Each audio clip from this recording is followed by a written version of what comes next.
Mateo Santana, CEO de una cadena de supermercados valorada en 800 millones de euros, estaba realizando su inspección mensual en el establecimiento de Vallecas cuando presenció una escena que le cambiaría la vida para siempre. Una joven mujer con un bebé en brazos y una niña de 4 años de la mano se acercó a la caja con 3 artículos: leche en polvo, pañales y una barra de pan. Cuando la cajera le comunicó el total de 27 euros, la mujer contó y recontó las monedas de su monedero. Luego, con la voz quebrada por la vergüenza, dijo: «Lo siento, tengo que devolver la leche». Mateo observó a esa madre devolver el bote de leche en polvo, mientras su bebé lloraba de hambre, y la niña tiraba de su falda preguntando cuándo iban a comer. En ese momento, el millonario que había construido un imperio vendiendo comida a las familias españolas se dio cuenta de una verdad devastadora. Mientras él contaba beneficios millonarios, algunas madres tenían que elegir entre alimentar a sus hijos y pagar el alquiler. Lo que hizo después de ese encuentro no fue solo un gesto de caridad, sino el inicio de una revolución que transformaría España y la vida de miles de familias. Pero primero tenía que enfrentar el secreto más oscuro de su éxito. Mateo Santana nunca había pisado uno de sus supermercados como simple cliente. A los 42 años, el hombre que había transformado una pequeña tienda de barrio en una cadena de 347 establecimientos por toda España, conocía sus negocios solo a través de informes trimestrales, márgenes de beneficio y estadísticas de ventas que llegaban puntualmente a su despacho en el ático de la sede madrileña. Esa mañana de noviembre, había decidido hacer una inspección sorpresa al supermercado de Vallecas, uno de los puntos de venta con rendimiento por debajo de la media que estaba considerando cerrar. Vestido con su habitual traje Armani gris marengo, con zapatos italianos que costaban más que el sueldo mensual de uno de sus empleados, recorría los pasillos del establecimiento tomando nota mental de cada detalle que no cumplía con los estándares corporativos. Su vida era un mecanismo perfecto de eficiencia y beneficios. Se levantaba cada mañana a las 5:30 en su chalet de 400 metros cuadrados en La Moraleja. Hacía 45 minutos de ejercicio en su gimnasio privado. Leía los informes financieros durante el desayuno servido por el servicio doméstico y llegaba a la oficina antes de las 8 para comenzar una jornada que rara vez terminaba antes de las 10 de la noche. No tenía familia. El matrimonio había terminado 5 años antes, cuando su esposa se cansó de estar casada con un hombre que lo medía todo en términos de facturación y crecimiento anual. Sus supermercados estaban diseñados científicamente para maximizar el gasto de los clientes, productos esenciales ubicados al fondo de los pasillos para obligar a los consumidores a atravesar todo el establecimiento, ofertas especiales en artículos de impulso, distribución estudiada para confundir y ralentizar los movimientos, aumentando las probabilidades de compras no planificadas. Mateo no veía a los clientes como personas, sino como unidades de consumo que generaban datos útiles para optimizar ingresos y márgenes. Esa mañana estaba precisamente analizando la ubicación de la sección de lácteos. Los productos infantiles estaban estratégicamente colocados junto a los bienes de lujo para crear un contraste psicológico que empujaba a los padres a gastar más. Cuando notó una escena que inicialmente interpretó como un caso normal de gestión de clientes. Una joven mujer se acercaba a las cajas con paso cansado, llevando en brazos a un bebé que no podía tener más de 3 meses y guiando de la mano a una niña rubia de unos 4 años, que arrastraba los pies con el típico cansancio infantil de quien ha caminado demasiado. La mujer tenía como mucho 25 años. Llevaba una chaqueta desgastada que había conocido días mejores y vaqueros descoloridos, pero lo que impactó a Mateo fue la expresión de determinación mezclada con desesperación que iluminaba su rostro. En el carro de la compra había solo 3 artículos dispuestos con cuidado casi religioso: un envase de leche en polvo para bebés, un paquete de pañales y una barra de pan integral. Mateo notó automáticamente los precios. La leche costaba 14 euros, los pañales 11 euros, el pan 2 euros, y calculó mentalmente el total, mientras la mujer se ponía en la cola de la caja. La cajera, una señora de unos 50 años, que Mateo reconocía de las fotos del personal como señora Rodríguez, con 15 años de servicio en la empresa, escaneó los artículos con la eficiencia mecánica de quien había hecho ese gesto miles de veces. Cuando la pantalla mostró 27 euros, la joven madre abrió un monedero de piel sintética tan desgastado que se veían las marcas de las costuras saltadas. Lo que siguió fue una escena que Mateo reviviría en su mente durante los años siguientes. La mujer comenzó a contar las monedas con manos que temblaban ligeramente. 50 céntimos, 1 euro, 2 euros, 50 céntimos otra vez. Las dispuso sobre la cinta de la caja, las recontó, las agrupó por valor, las volvió a contar. El bebé comenzó a llorar. Ese llanto agudo y desesperado de los niños muy pequeños que tienen hambre, mientras la niña mayor tiraba de la falda de su madre preguntando con vocecita delgada cuándo volverían a casa para comer. Mateo se acercó inconscientemente, escondiéndose detrás del expositor de revistas, fascinado por esa matemática de la supervivencia que nunca había visto tan de cerca. La mujer tenía exactamente 16 euros y 30 céntimos. Faltaban 10 euros y 70 céntimos para completar la compra, una suma irrisoria para él, pero evidentemente imposible para ella. La cajera esperaba con paciencia profesional, sin mostrar juicio, pero tampoco empatía particular. Era una escena que probablemente había visto muchas veces en ese barrio. Otros clientes comenzaban a hacer cola detrás de la joven madre, algunos mirando el reloj con impaciencia creciente. Fue en ese momento cuando la mujer pronunció las palabras que perseguirían a Mateo durante semanas. «Lo siento, tengo que devolver la leche». Su voz estaba quebrada no tanto por la vergüenza como por un cansancio profundo, como si hubiera esperado hasta el último momento tener suficiente dinero, pero siempre hubiera sabido que no sería posible. Tomó el bote de leche en polvo y se lo entregó a la cajera, quien lo apartó sin comentarios. La pantalla ahora mostraba 13 euros, pan y pañales. La mujer contó de nuevo su dinero, esta vez con mayor seguridad, y se lo dio a la cajera junto con 3 euros en billetes arrugados que sacó del bolsillo trasero de los vaqueros. Mientras la cajera preparaba el cambio y metía las compras en una bolsa de plástico, el bebé continuaba llorando cada vez más fuerte. La niña preguntó con inocencia devastadora: «Mamá, ¿y la leche para el hermanito?». La madre se agachó hacia ella, acariciándole el pelo rubio, y susurró algo que Mateo no pudo oír, pero que hizo sonreír a la niña. Contemplando esa escena, Mateo sintió algo que no experimentaba desde hacía años: vergüenza. No la vergüenza social de ser asociado con algo desagradable, sino la vergüenza moral profunda de quien se da cuenta de haber vivido en una burbuja completamente desconectada de la realidad. Mientras ellas salían del supermercado, la madre con el bebé que gritaba cada vez más desesperadamente, la niña que saltaba ignorando la tragedia que se estaba consumando, Mateo se quedó paralizado entre las revistas, dándose cuenta de que esa mujer acababa de vivir uno de los momentos más humillantes de su vida en su supermercado, con sus precios, bajo su imperio comercial. Esa noche, en su chalet silencioso y perfectamente climatizado, Mateo no pudo cenar.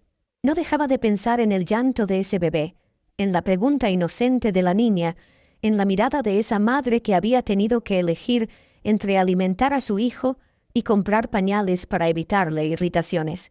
Por primera vez en 20 años de carrera empresarial, los números de sus informes le parecían no cifras abstractas, sino el reflejo de vidas humanas reales, de familias que luchaban cada día contra la pobreza, mientras él optimizaba los beneficios.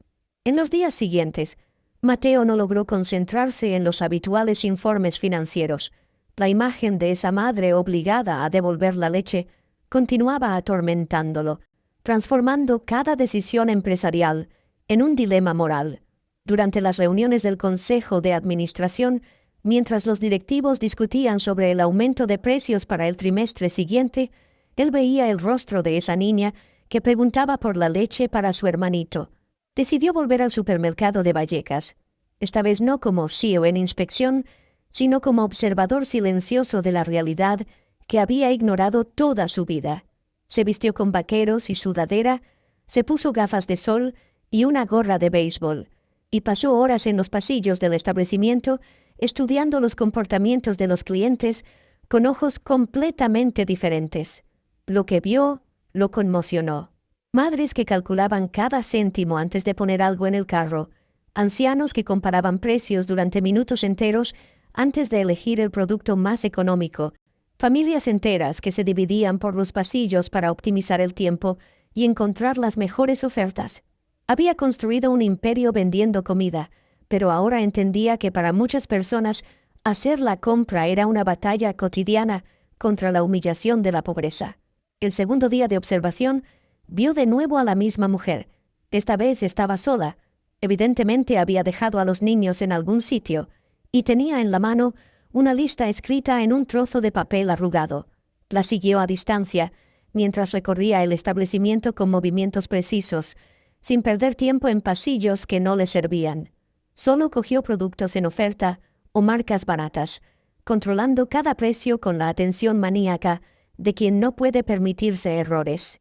En la caja tenía 9 artículos: pasta, arroz, leche, pan, un paquete de salchichas, plátanos magullados en oferta, detergente para platos, un paquete de pañales y una caja de paracetamol infantil. El total fue 23,40 €. Esta vez tenía el dinero exacto, que contó 2 veces antes de dárselo a la cajera con una sonrisa tímida de triunfo. Mateo la siguió fuera del supermercado, manteniendo una distancia respetuosa, y la vio caminar durante 15 minutos hasta un bloque de viviendas sociales de los años 70, con revoque descascarillado y ventanas reparadas con cinta adhesiva. La vio subir 5 pisos a pie. El ascensor obviamente estaba estropeado, con las bolsas de la compra que le pesaban visiblemente en los brazos delgados. Esa noche, Mateo llamó al director de personal y pidió información sobre los empleados del establecimiento de Vallecas. Quería entender mejor el barrio, la clientela, la situación social del área. Lo que descubrió lo golpeó como un puñetazo en el estómago. El 40% de las familias de la zona vivían por debajo del umbral de la pobreza. El desempleo juvenil superaba el 35%, y muchos de sus clientes más fieles eran personas que hacían malabarismos para permitirse los productos de primera necesidad. El director de personal, pensando que el CEO estaba evaluando el cierre del punto de venta por escasa rentabilidad, comenzó a enumerar los problemas del supermercado: márgenes bajos, clientela con escaso poder adquisitivo, hurtos en aumento. Mateo lo detuvo a mitad del discurso, dándose cuenta de que él mismo había creado un sistema que veía la pobreza de los clientes como un problema a resolver cerrando las tiendas en lugar de bajando los precios. Esa noche, en su chalet silencioso, Mateo tomó una decisión que lo cambiaría todo. Llamó a su asistente y le pidió que le consiguiera todos los datos sobre los puntos de venta situados en barrios de bajos ingresos. Quería números precisos: cuántas familias servían, qué porcentaje de sus ingresos gastaban en sus supermercados, cuántos niños se iban a la cama sin cenar porque sus padres no podían permitirse completar la compra. Los datos que llegaron en los días siguientes eran devastadores. Sus supermercados en barrios pobres tenían márgenes de beneficio del 25% en productos infantiles, el doble de la media europea. Una familia con 2 niños pequeños gastaba una media de 150 € al mes solo en leche, pañales y papillas. ¿Te está gustando esta historia? Deja un like y suscríbete al canal. Ahora, continuamos con el vídeo. Casi el 20% del ingreso medio de la zona. Y el dato más impactante, según las investigaciones de mercado encargadas por su propia empresa, el 30% de las madres habían admitido haber saltado comidas para garantizar alimento a sus hijos. Mateo se dio cuenta de que su éxito estaba construido literalmente sobre el hambre de los niños españoles. Cada vez que había subido los precios para mejorar los márgenes, había condenado a alguna familia a decisiones imposibles entre necesidades primarias. Su imperio de 800 millones estaba manchado por el llanto de bebés que no podían ser alimentados porque la leche costaba demasiado para sus madres. La tercera vez que Mateo volvió al supermercado de Vallecas, había tomado una decisión que sus consultores financieros habrían definido como una locura. Convocó una reunión de emergencia con todo el personal y anunció algo revolucionario. Todos los productos infantiles se venderían al precio de coste, cero margen de beneficio. Además, cada madre que no pudiera completar la compra para sus niños podría acceder a un fondo familia anónimo.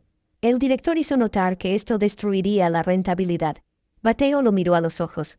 Bien, ya era hora. En los días siguientes, mientras el equipo legal estructuraba el programa Ningún niño sin leche, Mateo observó los primeros efectos. La madre que había devuelto la leche volvió el martes siguiente ajena a los cambios. En caja, el total se había reducido a la mitad. Pensando en un error, la cajera le explicó el nuevo programa empresarial. Mateo vio a esa madre romper a llorar de gratitud. Por primera vez en meses, podía comprar todo sin tener que elegir. Salió con 3 bolsas en lugar de una, caminando con paso ligero. La noticia se extendió rápidamente por el barrio. El supermercado se llenó de familias que llegaban incluso desde lejos. Contrariamente a todas las previsiones, las ventas aumentaron un 40% en 2 semanas. Las familias que ahorraban en leche y pañales gastaban el dinero en otros departamentos. El éxito en Vallecas convenció a Mateo de revolucionar toda la empresa. Convocó al Consejo de Administración presentando la Revolución de la Dignidad. Extender el programa a los 347 supermercados de la cadena en todos los bienes de primera necesidad. Leche, pan, pasta, arroz, medicinas sin receta, vendidos al precio de coste para las familias necesitadas. La reacción fue devastadora. El director financiero calculó una reducción de beneficios del 60%. El responsable de marketing habló de competencia desleal. El administrador delegado amenazó con dimitir. Pero Mateo tenía los datos de Vallecas: aumento de ventas, fidelización de clientes, incremento de la facturación global. Sobre todo, tenía las cartas de agradecimiento de las familias. La votación fue ajustada: 6 en contra, 5 a favor, 1 abstención. Mateo, como accionista mayoritario, decidió seguir adelante pese a la oposición del management. La implementación transformó la percepción pública de la cadena Santana. Los medios contaban historias de familias salvadas de la pobreza alimentaria. El cambio más profundo ocurrió en el propio Mateo. El hombre que optimizaba beneficios descubrió una satisfacción nueva en las caras sonrientes de las madres. Visitaba personalmente todos los puntos de venta, no para controlar números, sino para escuchar historias y entender necesidades. La transformación requirió sacrificios. Vendió el chalet, liquidó la colección de arte, renunció al jet privado. Pero cada renuncia parecía insignificante comparada con la alegría de ver niños alimentados y madres que no tenían que elegir entre dignidad y supervivencia. Un año después de la implementación de la Revolución de la Dignidad, Mateo se enfrentó a consecuencias que no había previsto, algunas maravillosas y otras devastadoras. Su cadena de supermercados se había convertido en un caso de estudio internacional, analizado por universidades de economía como ejemplo de capitalismo ético. Delegaciones de empresarios llegaban de toda Europa para entender cómo era posible combinar beneficio y justicia social. Los números finales fueron sorprendentes incluso para Mateo. Pese a la reducción drástica de márgenes en bienes de primera necesidad, la facturación global de la empresa había aumentado un 35%. Las familias que antes hacían la compra con ansiedad y vergüenza, ahora frecuentaban los supermercados Santana con confianza, gastando el dinero ahorrado en productos esenciales en otros artículos. La fidelización de la clientela había alcanzado niveles récord, y los costes de marketing se habían reducido prácticamente a cero, porque el boca a boca positivo sustituía cualquier publicidad. Pero el éxito también tuvo un precio personal alto. 6 miembros del Consejo de Administración dimitieron, vendiendo sus participaciones accionariales y acusando públicamente a Mateo de haber traicionado los principios del libre mercado. Algunos competidores iniciaron una campaña denigratoria, sosteniendo que la Revolución de la Dignidad era solo una maniobra publicitaria que ocultaba evasión fiscal u otros ilícitos. La batalla más dura fue con su ex-esposa, que reapareció en su vida con una demanda judicial para obtener una cuota mayor del patrimonio, sosteniendo que sus locuras filantrópicas estaban empobreciendo bienes que también le pertenecían a ella. El divorcio, que se había finalizado pacíficamente 5 años antes, se transformó en una guerra legal que acabó en todos los periódicos de cotilleo. Pero fue durante esta batalla personal cuando Mateo tuvo el encuentro que le cambió definitivamente la vida. En los juzgados de Madrid, mientras esperaba la vista por el caso con su exesposa, notó a una joven abogada que defendía gratuitamente a familias desahuciadas por impago. Era hermosa, decidida, y hablaba de los derechos de los pobres con una pasión que lo fascinó inmediatamente. Se llamaba Elena Márquez. Tenía 30 años y dedicaba el 60% de su tiempo legal a casos sin remuneración para familias en dificultades económicas. Cuando Mateo se acercó para presentarse después de la vista, ella lo reconoció inmediatamente como el millonario que regala leche a los pobres, y lo miró con una desconfianza que lo desconcertó completamente. Elena había leído en los periódicos sobre sus iniciativas sociales, pero seguía siendo escéptica sobre los motivos reales de un empresario rico que de repente se descubría filántropo. Cuando Mateo le pidió si podía invitarla a un café para hablar de sus iniciativas benéficas, ella respondió secamente que no tenía tiempo para charlas con millonarios en busca de redención barata. El desafío estaba lanzado. Mateo, que había conquistado cada objetivo profesional que se había propuesto, se encontró por primera vez en la vida teniendo que demostrar la sinceridad de sus motivaciones a una mujer que no estaba impresionada por su éxito económico, sino que quería pruebas concretas de su compromiso social. 2 años después del encuentro con Elena, Mateo había transformado no solo su empresa, sino toda su existencia. La desconfianza inicial de la abogada se había transformado gradualmente en respeto y después en un amor profundo, nacido del compartir cotidiano del compromiso por los más débiles. Elena no solo había aceptado convertirse en su compañera de vida, sino que se había convertido también en la directora de la Fundación Santana, una organización sin ánimo de lucro que Mateo había creado destinando el 70% de sus bienes personales a la lucha contra la pobreza infantil. Juntos, habían abierto comedores gratuitos para familias en dificultades, centros de distribución de bienes de primera necesidad y un programa de microcréditos para madres solteras que querían iniciar pequeñas actividades empresariales.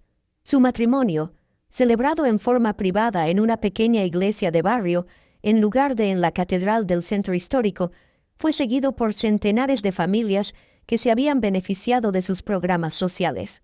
No hubo fotógrafos de revista ni invitados VIP, sino madres con sus niños alimentados gracias a la leche gratuita, padres que habían logrado mantener la dignidad gracias a los precios rebajados, ancianos que podían permitirse medicinas esenciales. La revolución de la dignidad se había expandido, mientras tanto, mucho más allá de los confines de la empresa Santana. Otros empresarios españoles habían comenzado a copiar el modelo, creando una red nacional de supermercados éticos que garantizaban bienes de primera necesidad a precios accesibles. El gobierno había estudiado el caso Santana para implementar políticas públicas de lucha contra la pobreza alimentaria, y la Unión Europea había invitado a Mateo a Bruselas para presentar su modelo como ejemplo de buenas prácticas sociales. Pero para Mateo, el éxito se medía todavía en términos muy concretos. Cada vez que entraba en uno de sus supermercados y veía a una madre que hacía la compra sonriendo, en lugar de contando angustiosamente las monedas, cada vez que un niño podía beber leche suficiente para crecer sano, cada vez que una familia podía permitirse la dignidad de elegir qué poner en el carro, él sabía que había tomado la decisión correcta. La mujer que había visto devolver la leche ese primer día en Vallecas se había convertido en un símbolo involuntario de la revolución. Mateo la había localizado meses después y había descubierto que se llamaba Sara. Tenía 24 años, 2 niños pequeños y un marido que había perdido el trabajo en la construcción. Ahora Sara trabajaba como coordinadora voluntaria en uno de los centros de distribución alimentaria de la Fundación Santana, ayudando a otras madres que se encontraban en la situación en que había estado ella. El día del 2º aniversario de la Revolución de la Dignidad, Mateo y Elena volvieron juntos al supermercado de Vallecas, donde todo había comenzado.